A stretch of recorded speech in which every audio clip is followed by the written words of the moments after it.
Hey guys, it's Mark again. In the last lesson, we discussed triads and their inversions. Remember, inversions are good for respelling out chords when you're writing songs. You want to avoid big jumps when you're writing songs between your chords, and voice leading and inversions are a good way to have that smoothness, to achieve that smoothness that is so desired when you're writing music. We talked about triads and their inversions in the last lesson. In this lesson, we're going to discuss seventh chords and their inversions. It's the same principle as to why they're important. You want to have smoothness, like I mentioned, and I mentioned with triads that there are 3 different types of inversions. There are 4 different types of inversions with seventh chords. There's only one more difference. So let's review. Right here, I have a D major 7th chord spelled out on this track. It is in root position. Remember, root position has the root on the bottom with a stack containing the 3rd, the 5th, and the 7th. Doesn't matter what the quality of the chord is. It just determines the stacking, the order at which the notes are presented. In root position, the root is on the bottom, which is D in this case, followed by the 3rd, followed by the 5th, and in this case, followed by the 7th, major 7th. And it sounds like this. It's a little prettier than just a D major chord. Now, if we want to invert this and make it a first position D major 7th chord, it's the same principle. First position chords or first inversion chords have the 3rd of the chord on the bottom. So all we're going to do is move the root up an octave. And remember, to do that, you hold down Shift, Option, and then press the up arrow. And there you have it. So D major 7th in first position is going to sound like this. You hear that crunch up top, and that's because these 2 notes are very close together. And that's okay. That's what a major 7th does. If it was a different type of chord, it wouldn't be as crunchy, but just major 7ths have that crunch because of how close the root and the 7th are to each other. So in the previous example, it was in root position. Let me just go back and show you what this sounded like. And now moving it back up, what this sounds like in first position. A little crunchier. Nothing wrong with it. It really depends what you're going for when you're writing your chords. If you want that crunchy sound, do it. If you don't want that crunchy sound, you might want to rethink the positioning of the chord. But now I want it in second position. So all I'm going to do is move the 3rd, that is on the bottom, up an octave. Shift, Option, up. And now it has something that looks like this, and it's going to sound like a D major 7th chord, but a little bit brighter. You still hear that crunch. You still hear that crunch, which is there for the simple reason that these 2 notes are so close together. And now the final position, which we're not able to discuss when dealing with triads because they only contain 3 notes. 7th chords have one more inversion because they contain 4 notes. 4th inversion is when the 7th of the chord is on the bottom, followed by the root, the 3rd, and the 5th. So I'm going to take the 5th of this chord and move it up. And now you have a 3rd position D major chord, 3rd inversion. I might have said before that it's 4th inversion, forgive me, but first position would be where the 3rd is on the bottom, 2nd would be where the 5th is on the bottom, and 3rd would be where the 7th is on the bottom. So just a quick refresher, I'm going to bring this down an octave, this down an octave, and this down an octave. Here is a root position D major 7th chord once again, followed by first position,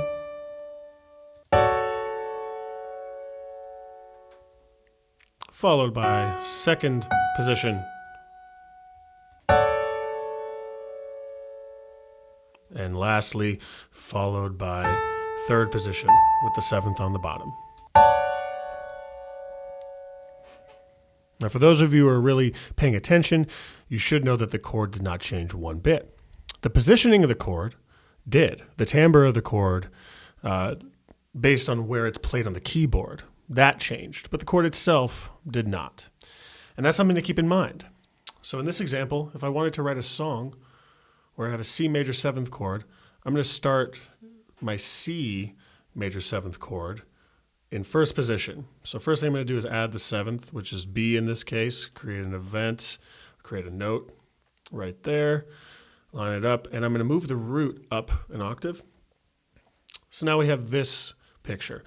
Oh, in fact, I'm going to move it to second position, so we have the 5th on the bottom.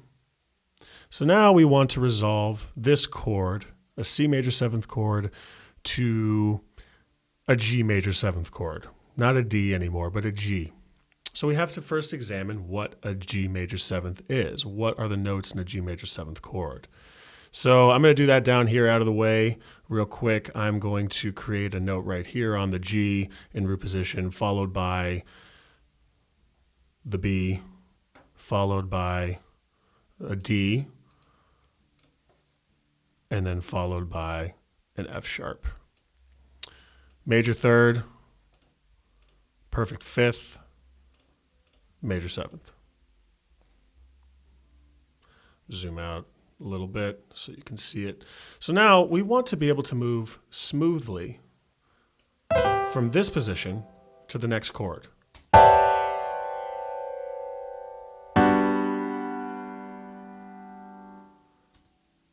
And the way to do that would be to simply relocate some of these notes so there's smoothness. The one thing I like to do when going from chord to chord is locate something called common tones. A common tone is a note or a grouping of notes that are shared from one chord to another. In this case, there are a couple notes that are shared between these two chords. The first note that is shared is the note G. So what I like to do is locate where the G is. The G is right here. And I'm going to, the G is right here. So what I'm going to do is I'm going to locate the G, and I'm going to move it up an octave. So there's no movement between this and this. The best sort of smoothness when you're doing voice leading is no movement at all. If you don't have to travel, don't do it. So now that we've covered that note, we have to cover the rest. Right here we have an E. Is there an E in this chord? There's no E in this chord. So let's hold off on placing that note for now. Another common tone that there is this note, the B. The C major 7th has a B in it, as well as a G. So we're going to locate B, which is right here. We're going to move it up an octave, and these two notes are now directly synonymous to these two notes. So all we have to worry about now are placing these. So this concept, what I'm about to discuss, is very logic-based. And not the program logic, but actual logic. You got to use common sense. We have a couple more notes to place, and we don't want to travel very far to do it. So what we would probably want to do is, how can we place these notes without having to travel great distances? The notes that we have are D and F sharp. These notes are C and E. To me, traveling from C to D is faster or easier than traveling from C to F sharp. So I'm going to place this D up an octave right here. So this note is traveling to this note, which leaves us this, the F sharp. I'm going to move this up an octave. So now this note is traveling to this note. And I'm going to show you what I just did.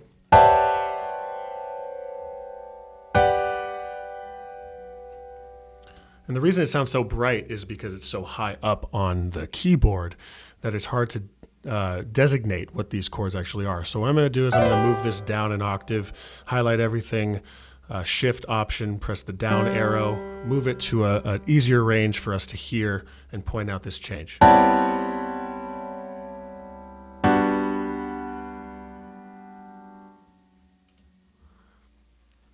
So there you have it.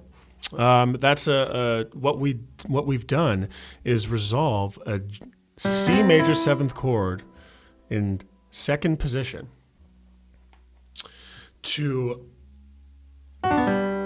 a root position G major 7th chord. Just because it was easiest to do so. We grouped these two notes together. We didn't travel at all to get that voice leading, but we traveled very short distances to get this voice leading right here. So there you have it. It's a little bit more about achieving smoothness when you're writing your music. Let me take a moment before this tutorial ends to play out these different types of seventh chord inversions on a keyboard. So right here is D major triad. If I add the seventh, it sounds like this. A D major seventh chord. If I take the root and move it up an octave, we have this. Sorry, this. If I take the F sharp and move it up an octave, it'll give a second position.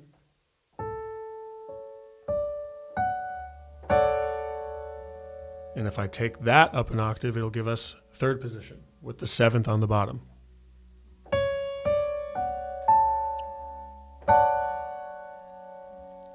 And now back to back. Root position, first position,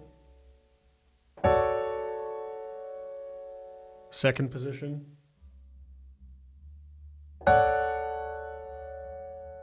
and third position.